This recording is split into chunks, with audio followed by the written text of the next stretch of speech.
They're listening. Let's go.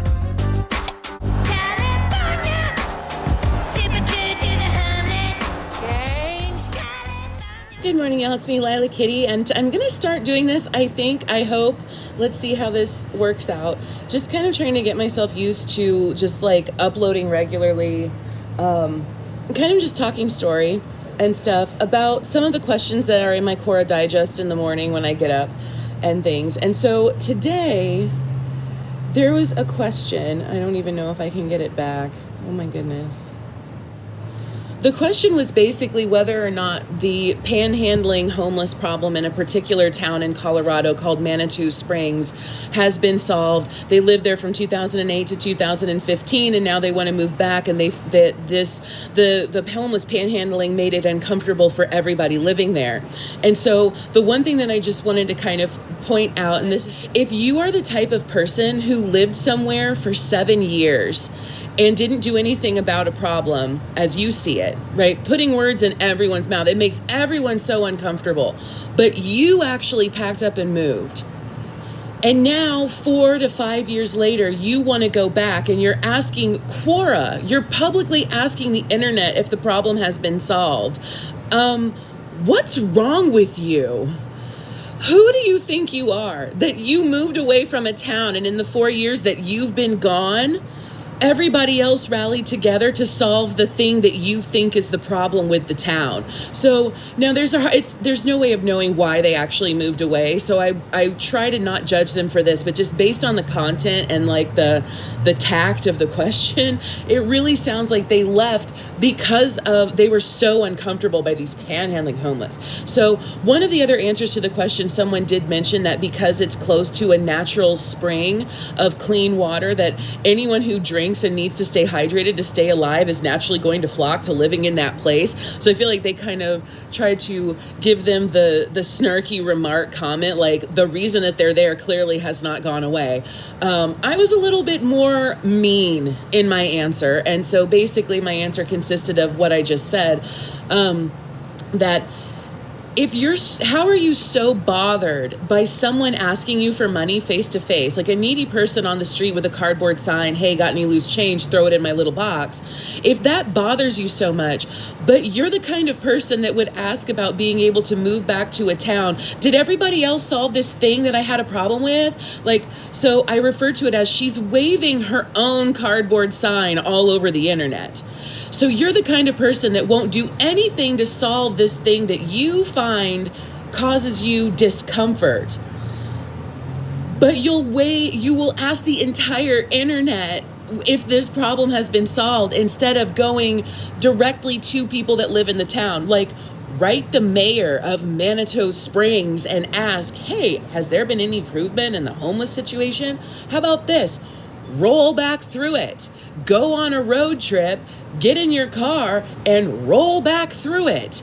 Like, go do adult things. Go do adult research. I always think it's so funny to me, after spending so much time homeless and actually getting a taste of like what it's really about and what it's really like and the types of people who are actually experiencing it, and how few are actually of the sort that are panhandling street dwellers. It just amazes me the thought processes that go through the minds and influence the behaviors of all of these NIMBYs. So NIMBY is a not in my backyard. So this is a term that gets tossed around a lot. So if you've seen it before or whatever and you weren't entirely sure that what it is, it's the people that are just not in my backyard. So there's just there's a shift that needs to happen in some of these people's views of reality. So whoever asked this question about whether or not the panhandling, they called them traveling homeless. I'm not even sure if they're actually traveling. I think they just knew that they needed to qualify their bizarre worldview with something else. That the view of who exactly is homeless needs to be seriously shifted so that they can actually get help that they deserve too. Because this constantly going on and on about mental illness and the panhandling and the drug abuse, and now it's half of homeless people have a TBI, like don't even get me started. All of those stereotypes make it very difficult for people who just need to like finally get hired at a higher paying job or graduate their program or that left a bad situation and things like this. They don't deserve having to deal with all of these stereotypes as well.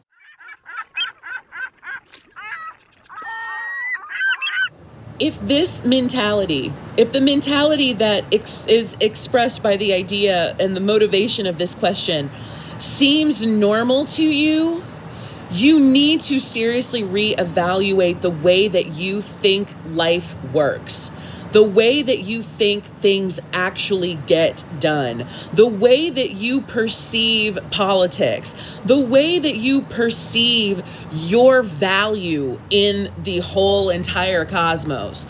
You really need to reevaluate the way that you think about things. I'm not even, notice I haven't even remotely touched on like that she just needs to embrace the fact that the problem exists or like deal with it or mind her own business. The problem with this is that instead of actually facing something that she perceived as uncomfortable, she left and now thinks that she can come back with somebody else having solved her problem.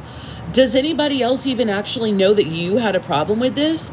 Who do you think you are? Like, how are you so special that you moved away from this town, that you're apparently like averse to having a discourse with anybody who still lives there? Otherwise you wouldn't be asking Cora, right? So like, what makes you think that you were so missed that they sat around and they scrutinized why you were gone, figured out it must be the panhandling, traveling homeless, and gathered them all up on a bus and shipped them to California, just like Cartman said to do? California is nice to the homeless.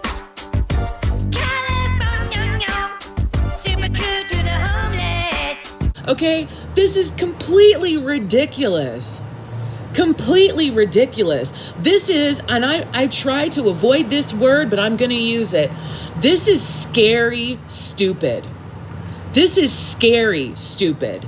This is interpersonal social stupidity. Okay? These are the people who were really good at one something that was lucrative, but their social skills and ability to evaluate interpersonal strategies is so bad. So one of the things that I would say as just a broad kind of conclusion is that the mentality expressed in this question is more dangerous than extreme poverty and people experiencing homelessness could ever be. This is the kind of mentality that is completely irrational, completely unreasonable, and it breathes like wildfire because it's easy.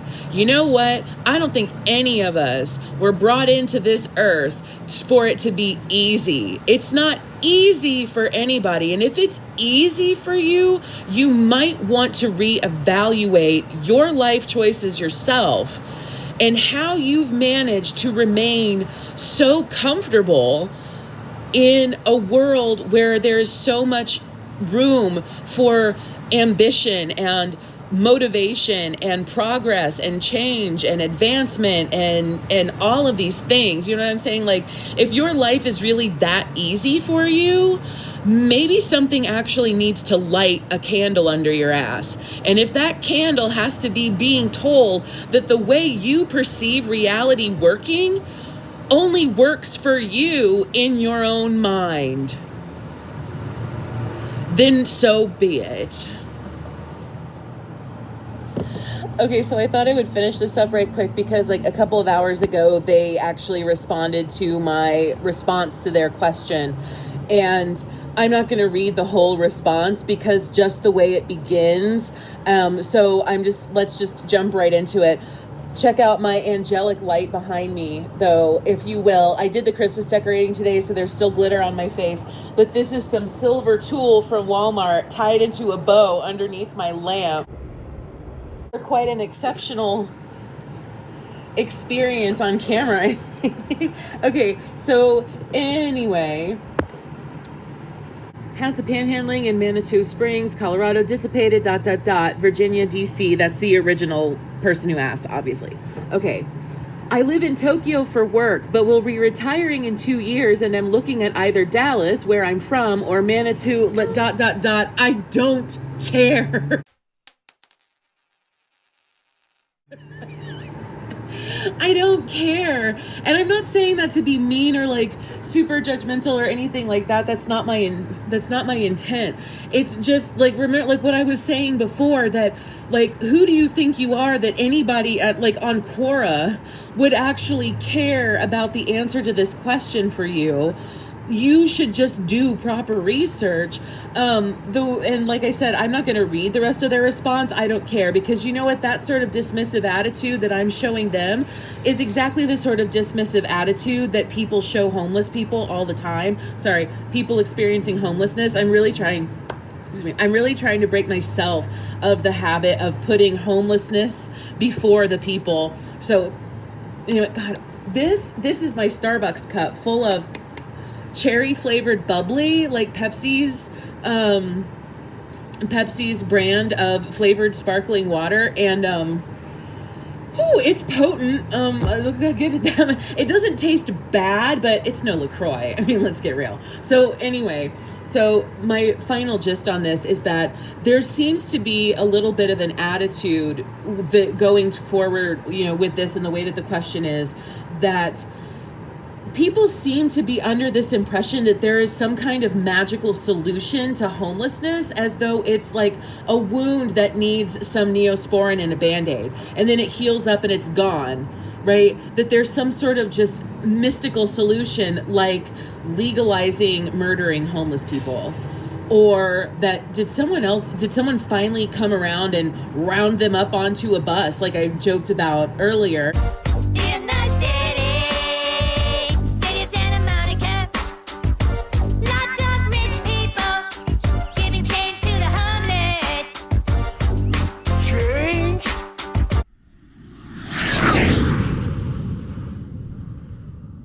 Like, people really act like these are solutions that are just going to magically happen. So it just, I feel like trying to plan where you are going to retire and move to based on the size of their homelessness problem is a really bizarre attribute to be focusing on like this. I don't even know how or why I was asked to answer this question. I am a formerly homeless person who lives in Honolulu, Hawaii. Therefore, I have answered a lot of questions about homelessness. So when you ask a question on Quora and then you are given the opportunity to ask people to answer it, it gets people based on topics. So like, of all of the topics that would have pertained to this question, like cities in Colorado, or homelessness in Colorado, or the state of Colorado, or anything else, this person, in order to have asked me to answer this question, had to have been asking people who've answered a lot of questions about homelessness to answer this question. That is not even a relevant topic to be focusing, asking people to answer this question on.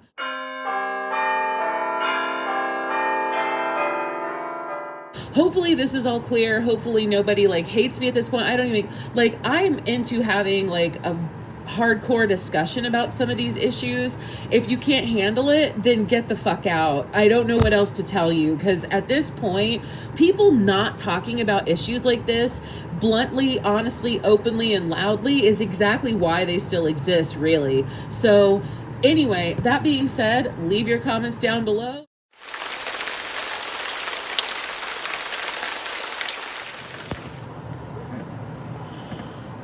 Okay, so one thing that I did end up doing is I went and I looked up Manitou Springs. I'm assuming it rhymes with caribou. Anyway, so this is a resort town just outside of Colorado Springs, which is relatively close to Denver. As a resort town, it's just got a lot of mountain amenities and little art shops and this and this and that, and a population of just over 5,000 people.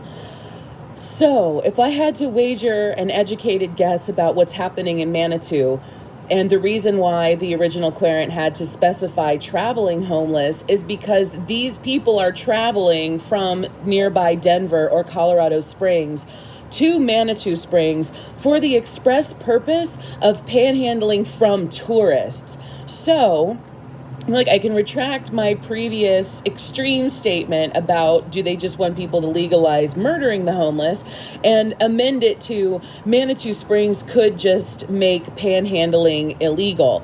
The problem with making panhandling illegal was expressed in the very same South Park episode that I've mentioned several times already.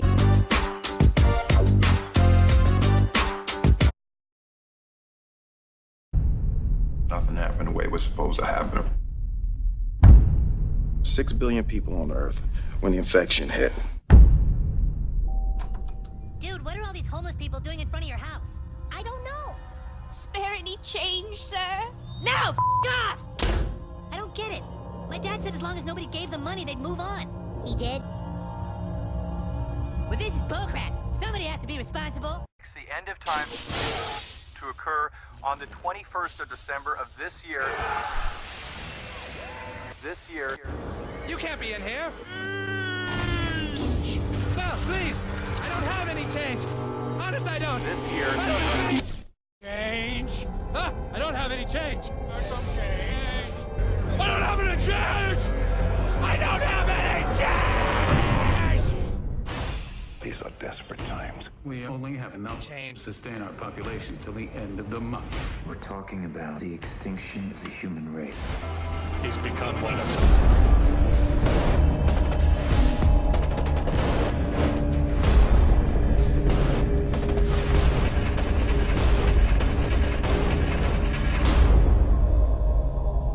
God didn't do this. We did. There's a scene in it where Mr. Broflovsky is having to ask for change on the street because he doesn't have enough to like take the bus to get out of wherever he's, I don't know, it's something like that.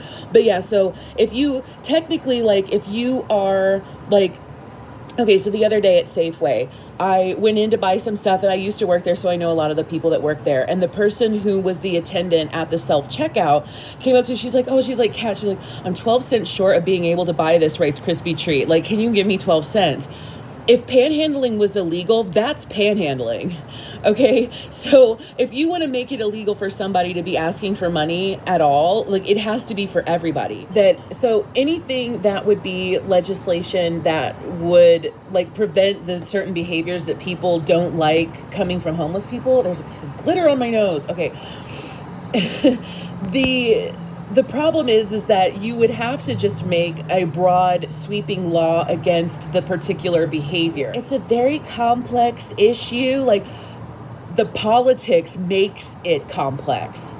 So this is a whole other can of worms, but I just wanted to make it really clear that the problem with creating laws that specifically target things like panhandling don't work because they target everybody doing relatively normal things at sporadic times. So anyway, and then the last point that I wanted to make is another thing that's kind of a well-known, kind of like a well-known racket is that people who aren't homeless will dress like they are and go out and panhandle and that they're actually able to make a lot of money. So if you're interested in that, you can look up like how much can people actually make just panhandling. These people that you think are traveling homeless that are panhandling in Manitou Springs, they probably live in nice downtown apartments in Denver. How else are they getting all the way out to Manitou Springs, right? Really stop and ask yourself, right? Why would you travel to this town to panhandle for like, I don't know how much a day. Let's say it's really modest. Let's say it's like $50 a day. But if it costs you like the bus pass and the bus ride and like this and this and that, like why would you like do, like I said, I don't know about like all of the mobilities of this, but it just seems like maybe there's like certain logistical issues that should be taken into consideration, that it's entirely possible that none of these people that you think are panhandling homeless are even they're not homeless. They're career panhandlers. They're very good at getting people to just come out their pocket and give them money. And that's how they make their living. And they make a damn good one at it.